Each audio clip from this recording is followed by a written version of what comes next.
You've said that the impact has been fairly innocuous. What impact, besides obviously people not getting paid, furloughed, federal government workers, national parks? I mean, what Right.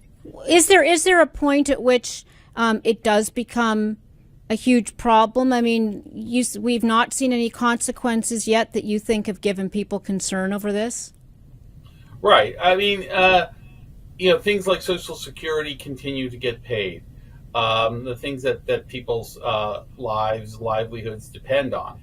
But the post office still runs. But things like national parks do shut down, and certainly over time, as money is spent down, I think if a shutdown went on for 2 months, you would certainly start seeing that, and they would need to cut into services that are, for the time being, deemed necessary.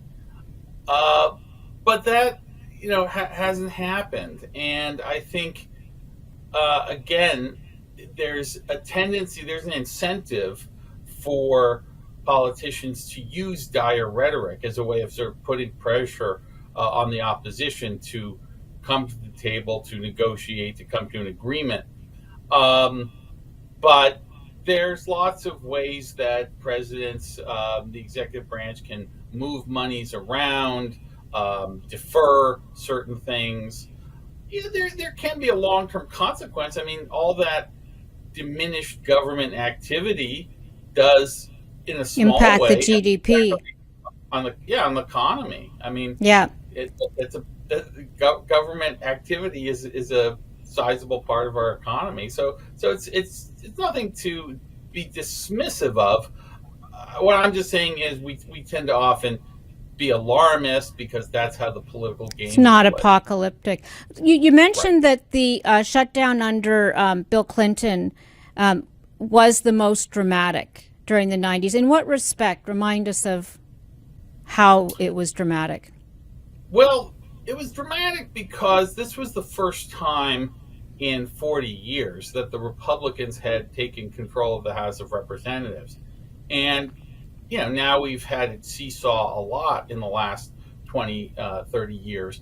But at the time, people almost couldn't imagine what that was going to be like. And then on top of that, to have this bomb throwing provocateur in Newt Gingrich as Speaker of the House, people really felt this is a kind of seismic change coming to Washington.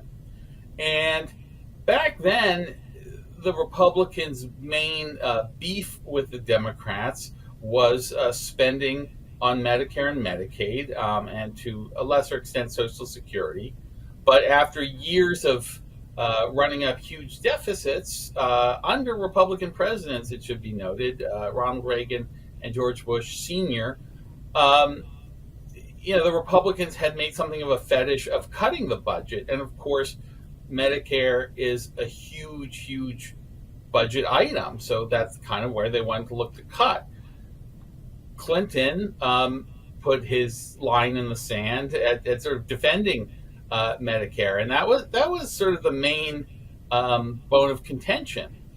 And in a way, it was sort of a referendum of whether the American public was really all in on the so-called Gingrich revolution, whether people wanted to go as far as the Republicans wanted. And Gingrich and the Republicans really believed they did. They believed that their victory in the 1994 midterm elections meant this fundamental change in the way Americans were thinking.